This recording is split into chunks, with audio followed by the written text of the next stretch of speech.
नमस्कार, मैं doctor Arun Iyer, gastroenterologist from संकल्प हॉस्पिटल और मैं आपको अवगत कराना चाहता हूँ कोविड-19 की वजह से गैस्ट्रोएंटरोलॉजिकल जो बीमारियां हैं और लिवर संबंधी जो बीमारियां हो रही हैं और स्पेशली जो सेकेंड वेव में देखा जा रहा है as compare to first wave.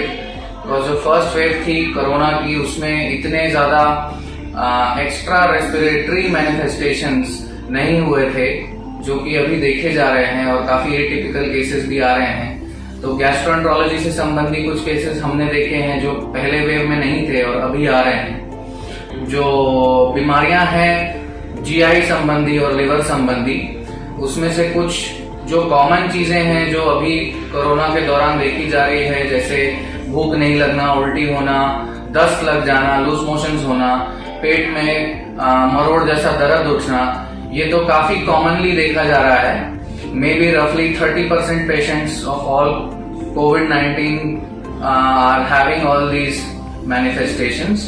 और उसके अलावा कुछ 7 to 8% में लिवर से रिलेटेड जो एंजाइम्स हैं वो बढ़ जाते हैं और लिवर डिसफंक्शन चालू हो जाता है, जिसको गैस्ट्रोएंटरोलॉजिस्ट या हेपेटोलॉजिस्ट मैनेज कर सकते हैं, जो हम यहाँ कर रहे हैं। इसके अलावा कोविड-19 में जो दवाएं दी जा रही हैं, जैसे कि आपने ब्लैक फंगस का नाम सुना है, जो कि एक कॉम्प्लिकेशन है rather because of steroids and ventilator. वैसे ही जो स्टेरॉइड्स दी जाती हैं उससे जीआई सिस्टम पे भी असर पड़ता है और वो डबल एजेड स्वॉर्ड है, दो मुंह वाली तलवार है, क्योंकि वो जरूरी भी है ट्रीटमेंट के लिए। लेकिन उस स्टेरॉइड से संबंधित कुछ जीआई रिलेटेड समस्याएं हैं, जैसे कि लिवर के कुछ वायरसेस हैं, वो उनकी संख्या बहुत बढ़ जाती है। फॉर एग्जाम्पल हेपेटाइटिस बी की फ्लेयर हो जाती है, हेपेटाइटिस सी वायरस आक्रामक हो जाता है, जिनमें अकल्ट हेपेटाइटिस बी होता है वो एक्टिव हो जाते हैं। ये सारी लिवर की समस्याएं पाई जाती हैं।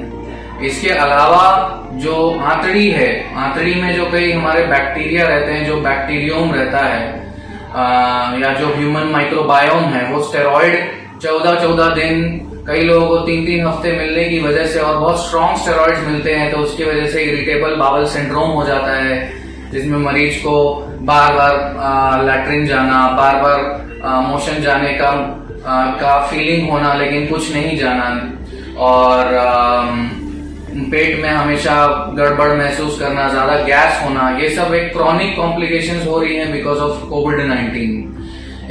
इसमें कुछ प्रोबायोटिक्स और प्रीबायोटिक्स की भी कुछ रिकमेंडेशंस आ रही हैं थ्रू इंटरनेशनल गाइडलाइंस, जो हम लोग भी फॉलो कर रहे हैं और जिसपे हम वर्क भी कर रहे हैं। इसके अलावा सारे जो लिवर के पेशेंट्स हैं जिनको सिरोसिस है, वो सारे दे आर प्रोन टू कोविड-19। उन लोग की रोग प्रतिरोधक क्षमता इतनी कम है, तो वो लोग ज्यादा उनको चांस होता है कोरोना होने का, कोविड-19 होने का। और उसके अलावा कुछ और जीआई संबंधी जो हमारे पेशेंट्स हैं, जैसे इन्फ्लेमेटरी बावल डिसीज है जिनको, उन लोग क्रॉनिक स्टेरॉइड्स पे रहते हैं, तो वो लोग भी ज्यादा उनको चांसेस है कोविड-19 होने का।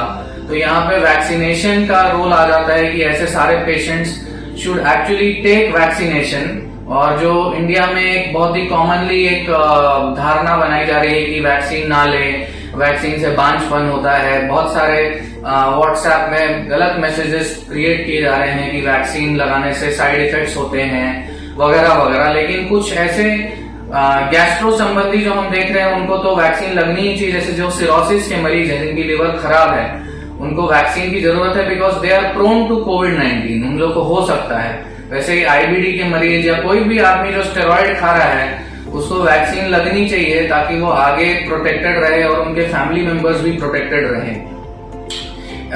इसके अलावा जो कॉमन सी चीजें हैं, जैसे जो बहुत कॉमनली देखा जा रहा है कोविड के साथ, कि भूख नहीं लगना, जिसको एनोरेक्सिया बोलते हैं, या फिर पेट के जो बैक्टीरियोम है उसके चेंजेस हो जाना, वो सारी ट्रीटमेंट भी हमारे यहाँ उपलब्ध है। उसकी इवैल्यूएशन भी उपलब्ध है in the form of endoscopy, जो हम एंडोस्कोपीज कर रहे हैं यहाँ, उसमें भी वो अर्ली चेंजेस पकड़ाए जाते हैं और उसका इलाज टाइम पे अगर करा लो तो हो जाता है। इसके साथ थैंक यू, जय हिंद, जय भारत।